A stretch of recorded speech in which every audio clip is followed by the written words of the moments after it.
Hey guys, it's Holly. Welcome back to my channel. So I know that my lighting isn't super bright, but I'm kind of digging it, so I'm just gonna leave it like this. The lamp behind me does not work, by the way.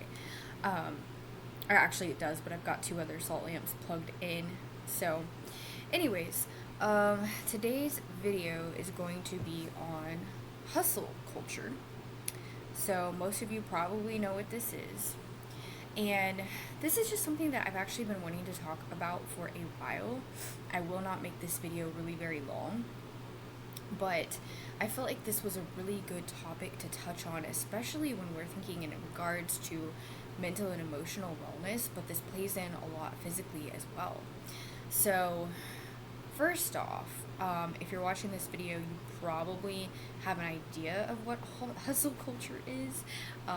The name kind of speaks a lot about it, but first off, let's identify hustle culture. So, hustle culture meaning. Meaning, it's a lifestyle where career has become such a priority in your life or the environment that you work in that other aspects of being human, such as hobbies, family time, and self care, often take a back seat. So, known as the hustle culture, this lifestyle teaches people that overworking is the only way to earn respect, whether it be from others or yourself. If you are not putting every possible minute of the day into something productive, you do not have what it takes to be successful. So, there are so many articles online about hustle culture and why it's toxic, why it's a lie. So, I could go on and on and on. But one thing I'd like to point out here, under like whenever I Googled hustle culture and kind of got a little bit more into researching it, here it says hustle culture sets up unsustainable expectations, encourages an unhealthy lifestyle, and promotes unhealthy competition and burnout. Take care of yourself both mentally and physically. Working yourself to death should not be a trend, the norm, or the goal. And so, really, Google says most of what I could say here. But hustle culture is something that obviously it's been going on for years. It's been trending for years for people to overwork themselves and just go nonstop, and at the end of the day they may still not even feel successful. They may still not even, be successful in their own eyes. And I also want to point out that successful is a very subjective term, and like with so many other things in life, there's so many things in life that are subjective. I could go on and on, but success is very subjective. It's going to be completely different for each individual because, like let's say for example, you're a stay-at-home parent. Well, you could easily say, oh, I'm not successful because I'm staying home with my kids and I'm not out there in the workforce, participating in the workforce. But then you're not acknowledging that you are spending 24/7 taking care of your family. So let's say you are working part-time and you're going to school at the same time. So you've got your plate really, really full. And you might not feel successful because maybe you're not making a whole lot of money. Maybe you're not making as much as you want to, and you feel like you need to go get a side gig and another side gig. And what I see with most people is that most people that buy into this whole hustle culture thing is that they will have a main source of income, like a mainstream, whatever it is their main job. So like, let's say for example, someone works 9 to 5 in the corporate world, and then it's like they'll go and they'll get like a side gig on top of that. So they might start with something like MLM, multi-level marketing, or something of that nature that pays out commission. They might even do something like DoorDash, some kind of ride service, delivery, Instacart. There are so many different things nowadays, so many different side gigs or side hustles. But and they don't always have to be side hustles. Any of those you can do by themselves as a full-time job in itself. But anyways, so a lot of these people will essentially not only work 8 to 10 hours a day at their normal job, quote unquote, but then they will go and do something else on top of that.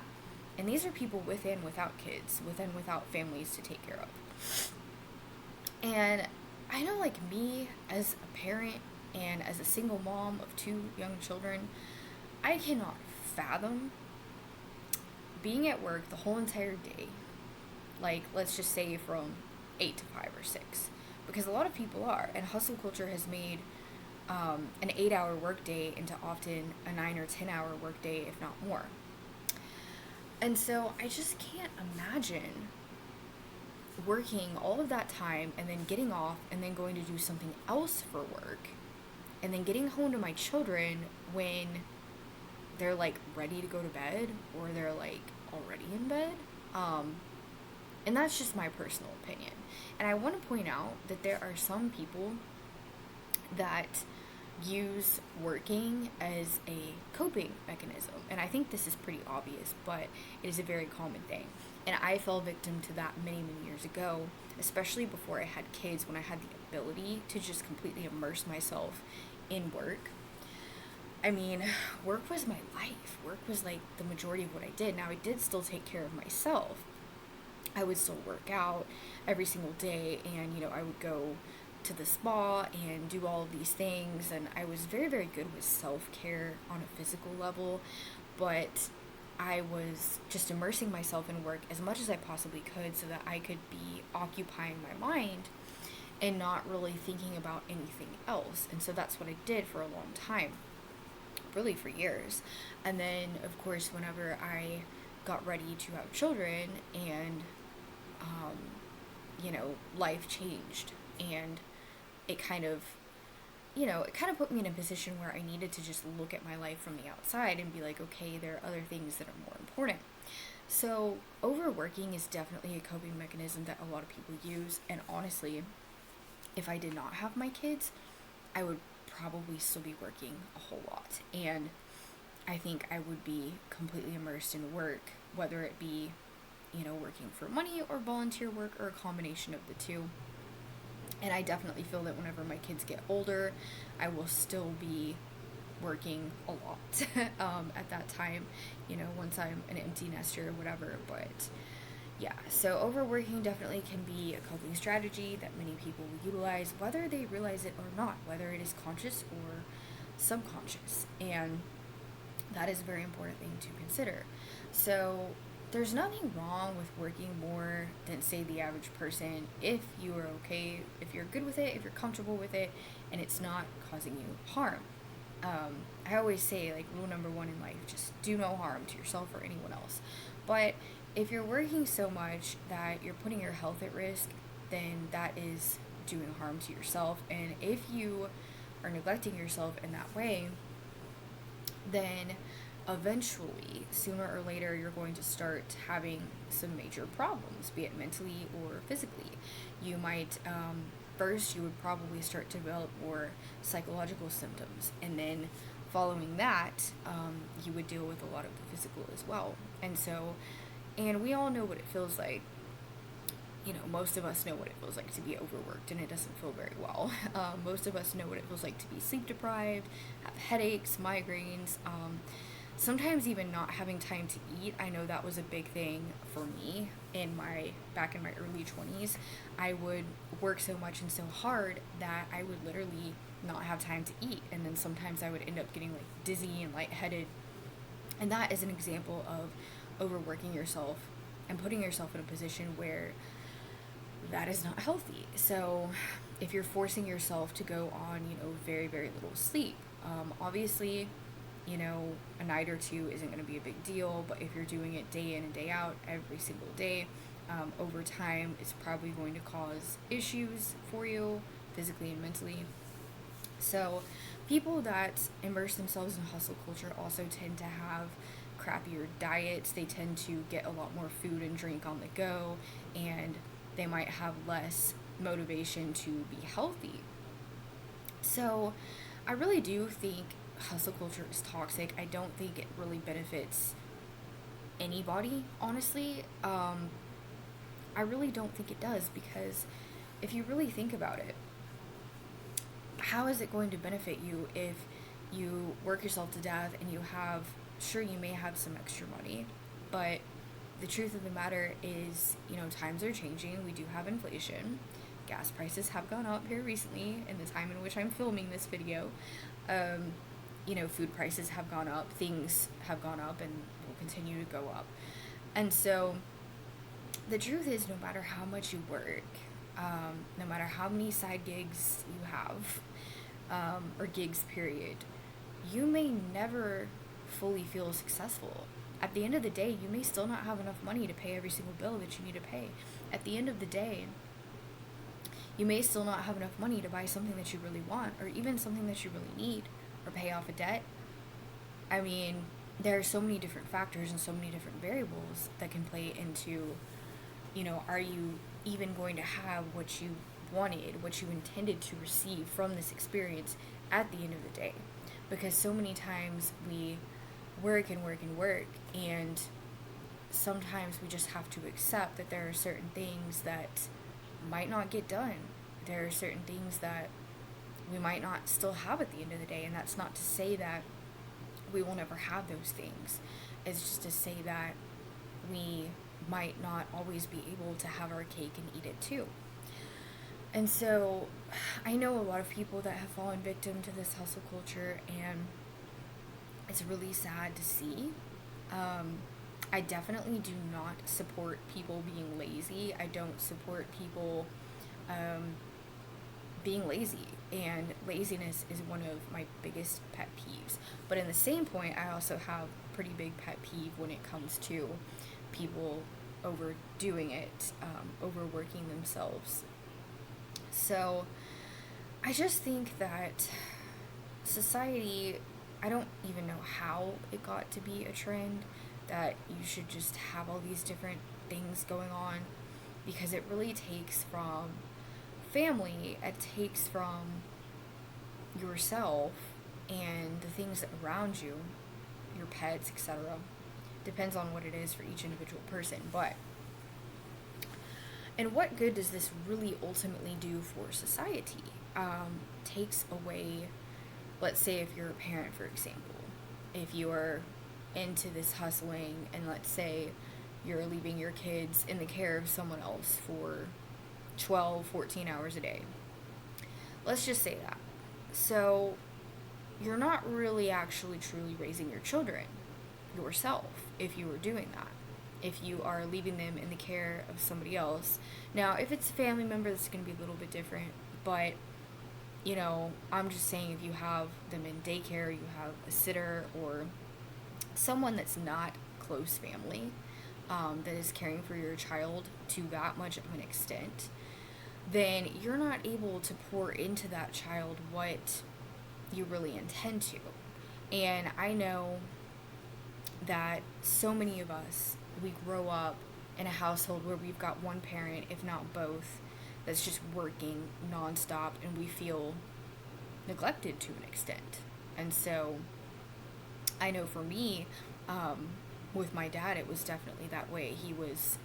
He just had like a 9-to-5 kind of job, but he would work so hard, and he was just so, work was his life. That's all he did. On the weekend, he would kind of sort of do a few things here and there, but not really. Not a whole lot of stuff. Really all I remember for the first 12 years of my life is just him working. I don't remember us spending hardly any time together. I don't remember just really a lot of him raising me, honestly. And so I just feel like, it's one example, and I think most of us have had an experience like that to an extent. Maybe not necessarily a parent, maybe it's a brother or sister, maybe just someone that you're close to, a friend, a partner. And so that's another thing, is it can definitely take from your partnerships.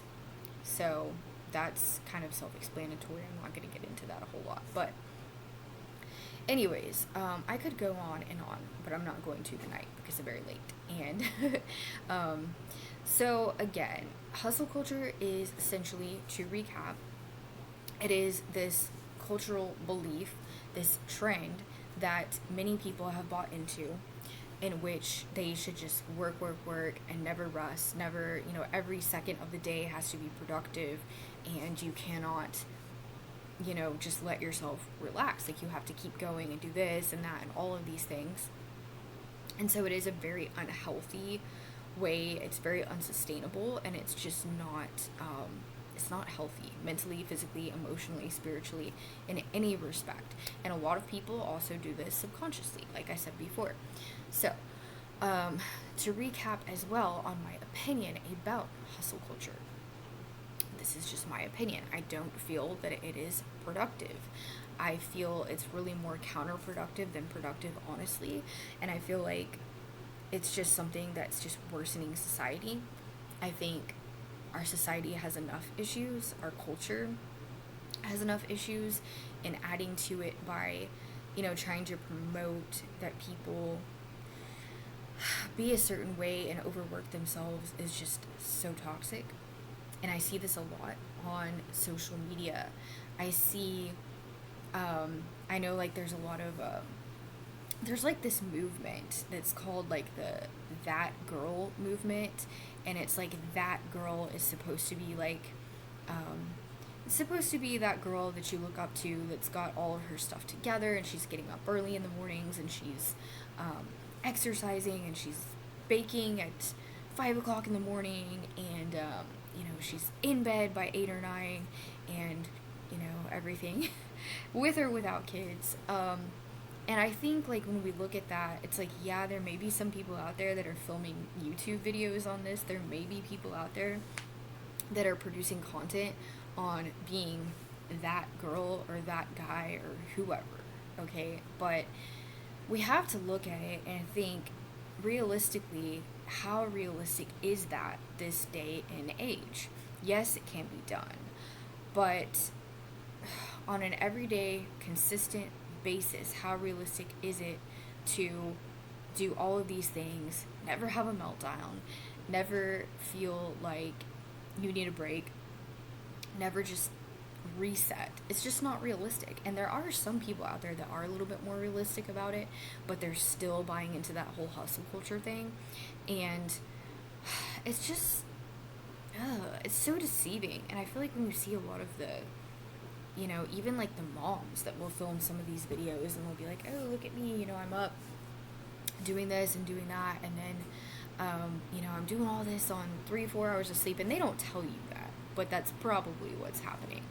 And so I know me, I'm just, I can't do that day in and day out. Like, 1 or 2 days, okay, but like, that's not sustainable for me, and it's not sustainable for most people. And at the end of the day, we have to remember that we were not created for this hustle culture. We were created to enjoy life, and we were created to essentially just, be productive, yes, but not to such an extent that you're compromising your health and the well-being of other people around you that may suffer because you are not there. And so I know, as a mom, if I put myself in a corner, back myself into a corner, and don't take care of myself and neglect myself entirely, then what good am I going to be to my family, and how am I going to take care of my children and my house and all of these things if I just completely neglect myself in the same point? So I hope that makes sense. But so that is our video on hustle culture, and so I do hope that this can help. I hope that people will reconsider. I know that there's kind of been a movement online recently, just in general, of people really calling out hustle culture and really just seeing it for what it is, and people backing away from hustle culture and just living, and not, having this whole like boss babe mentality type of thing. Nothing wrong with working for yourself and being, a boss babe, but just, taking more time and energy to focus inward and just focus on your own well-being. And that does not have to mean that you can't work. It just means to take a look at yourself and your situation and see, just look at yourself and decide for yourself from the outside looking in, what do I see? How do I feel? What do I want to change, if anything? So I'll see you guys in the next video.